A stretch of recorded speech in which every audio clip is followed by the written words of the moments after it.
Transformers 1 is the third prequel to Michael Bay's Transformers movies, starring Chris Hemsworth as Optimus Prime, Brian Tyree Henry as Megatron, which, by the way, my brother once suggested that if they ever make a biopic about me and my siblings, Brian Tyree Henry should play me.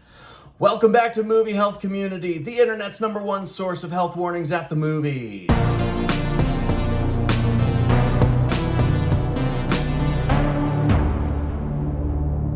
Transformers 1 comes to us directed by Josh Cooley, the director of Toy Story 4.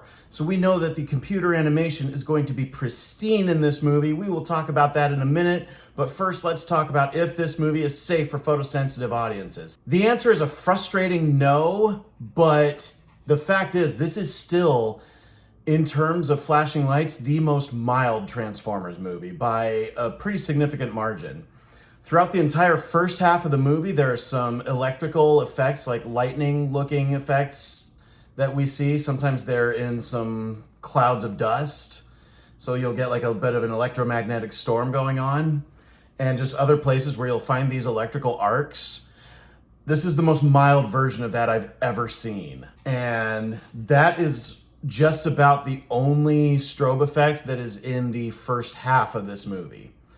The second half of this movie does get pretty intense though, starting with a scene where an old person starts up a dust storm.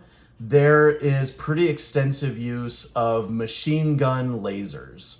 So lasers that fire as fast as machine guns. That's a pretty intense trigger for photosensitive issues for a lot of people. And then that same electrical arcing effect, it happens quite a bit as someone is taking a long fall down a chasm during the emotional climactic sequence of this movie. Aside from flashing lights though, this movie is very, very colorful.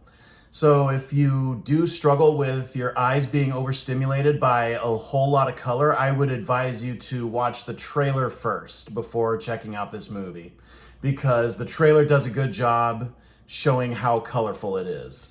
For flashing lights, we're going to give Transformers 1 a 6 out of 10. If it were just for the first half, I would probably give it like a 3 or 4. But overall, it's going to be a 6. And the reason it's not higher than that is because the flashing light effects are almost always predictable, and there are not a lot of very big story beats you'll miss out on if you're looking away. In terms of motion, there is quite a bit to talk about. Maybe not necessarily a lot to talk about, but a lot of runtime is spent with potential motion hazards, especially when it comes to filming at extreme heights. That happens a lot in this movie. A whole lot of this movie takes place at extreme heights. There are a lot of rapid flying sequences where you'll fly through complex maneuvers with the flying characters, high-speed chases, and a lot of orbiting shots as we follow a lot of the action. Pretty heavy on the motion risk. Other than that, I actually don't have any mental health triggers for this movie to worry about. Now let's talk about if this movie's any good. I would say that this is definitely the most accessible Transformers movie to a much wider audience. In a similar way that I talk about The Wedding Singer being the most accessible movie that stars Adam Sandler in a lead role. That's the one that will appeal to a much wider audience. This movie takes a more family-friendly approach, although I don't think I've ever seen a PG-rated movie that used the word badass more times than this. Given the fact that these are robotic characters, there's no blood or gore to talk about. And aside from the excessive use of the word badass, there's not really anything of note to worry about when you take your family to it. There is some murder though, which if you grew up in the 90s and early 2000s like I did, or even earlier than that, you'll probably won't consider that a deal breaker with your family-friendly entertainment. This movie was very predictable. You could see where pretty much anything was gonna go from a mile away.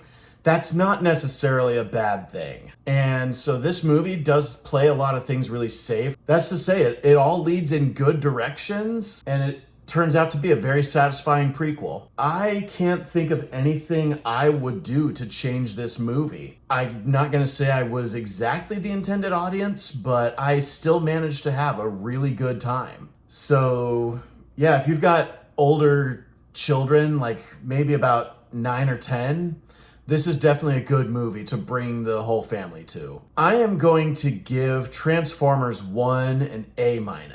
Thank you so much to our readers on Tumblr and Facebook, and as always, an extra special thanks to our patrons over on our Patreon page, whose names are scrolling on the screen right here like credits right now. As a reminder, nothing produced by Movie Health Community is medical advice, nor has any of it ever been reviewed by any medical professionals.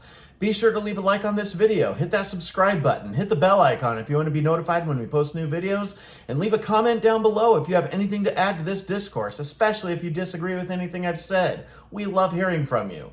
And as always, stay safe at the movies.